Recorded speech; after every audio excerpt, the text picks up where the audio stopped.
It's really sad when a legend isn't considered a legend. I mean, imagine you had worked your butt off to become a WWE superstar, knew you deserved all the plaudits, but never got them. You'd be pretty sad, right? All that time and effort in the drain. You know what else goes in the drain? Poo. But that's why it's on us to right such wrongs and get the word out there. I'm Simon Miller, and this is 5 forgotten WWE legends everyone needs to see. Number 5, Repo Man. Why aren't we all talking about Repo Man every single day? Seriously, do you know what his gimmick was?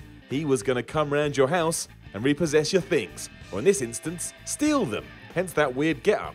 What a great heel, though. Played by Barry Darsow, who, yes, used to be a member of Demolition, Repo Man was present in the WWF from the years of 1991 to 1993, which is a travesty in itself. Hulk Hogan was on top for about 3 decades. Repo Man deserved at least half that. Hilariously too, this was put together when Vince McMahon wanted a new bad guy and decided that he hated people that repossess things, which makes no sense as technically a Repo Man is just doing their job. But that's what Vince thought, so this is what we got. And yet now, unless your name is Simon Miller, you're not talking about him. That sucks. Number 4, the Gobbledygooker. For weeks in 1990, the WWF teased that at Survivor Series there was going to be a huge surprise, and it was going to be revealed by coming out of a giant egg. Now straight away you can see the issue here. Why would anyone get excited about something coming out of a giant egg? But it didn't put anyone off. In fact, everyone thought this could be quite good and one of the defining moments of that year's pay-per-view. And that's true to a certain degree, certainly did leave its mark. People talk about Hector Guerrero's portrayal of the Gobbledygooker, which was a giant turkey if you don't know, as if it was a moment in time, and that continues today. Isn't that what legends are made of? Withstanding eras and ensuring that they last long in the memory?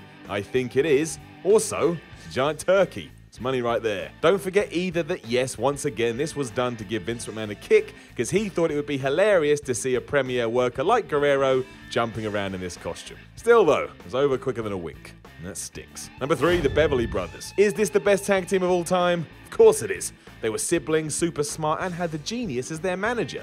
What else do you want from a wrestling pairing? There's literally nothing else you need. Unfortunately, no one cares about the Beverly Brothers in 2017 though. In fact, most people don't even know who they are. I bet you know who the Hart Foundation are, don't you? Or the Legion of Doom? And sure, they're great, but they're not a patch on the Beverly Brothers. Formed of Mike Enos and Wayne Bloom, they had a phenomenal run from the years 1989 to 1997 somehow, and had top feuds against those people and those guys. They were also World Tag Team Champions a grand total of 0 times. And admittedly, that's not a great stat, but have you ever won the World Tag Team titles? No.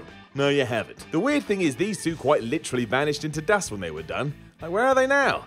No one knows. They could be dead. At least we know where the Genius is, who, if you don't know, is the late great Macho Man Randy Savage's brother.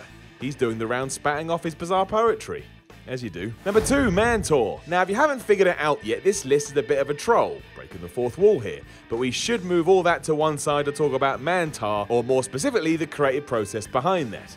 I mean, what on earth? Imagine, if you will, you were backstage in a WWE creative meeting and someone with a lot of power suggested that we should take a wrestler who has sacrificed their life for this profession and pretend they are half man and half Minotaur. I mean, who signs off on that and who sees that as money? Was Mantor ever going to headline WrestleMania? No, he'd be lucky to headline some shitty house show in Wisconsin. It's one of those moments where you have to consider how open you actually want to be about being a wrestling fan, because how do you explain this? And don't pretend it wasn't death, because it absolutely was. And where is Mike Halleck now, the man behind the gimmick? Probably hiding, just in case anybody asks him about this. It's ridiculous, but in many ways, that does make him legendary. I remember him more than flipping Max Moon. Number 1, Roman Reigns. Of course, who else? The man that everyone loves to hate even years before his career is over. And I'm sorry to tell you that yes, Roman Reigns is already a legend. And I'm deadly serious too. Look at it this way. He's been a multiple-time world champion. He's headlined 3 Manias in a row. He's won the Royal Rumble. He's beaten Triple H, retired The Undertaker. It literally doesn't matter whether you boo or cheer him.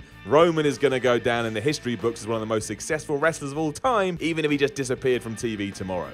Now, I don't know about you, but that sounds like a pretty good deal to me, and that Roman Reigns is the overall winner here. Now please do head on over to patreon.com/Simon Miller 316 or click the link in the video or the description and give some money to help support these videos. Like, share and subscribe, leave a comment, come tell me you hate me at Simon Miller 316 on Twitter, and I'll speak to you again soon.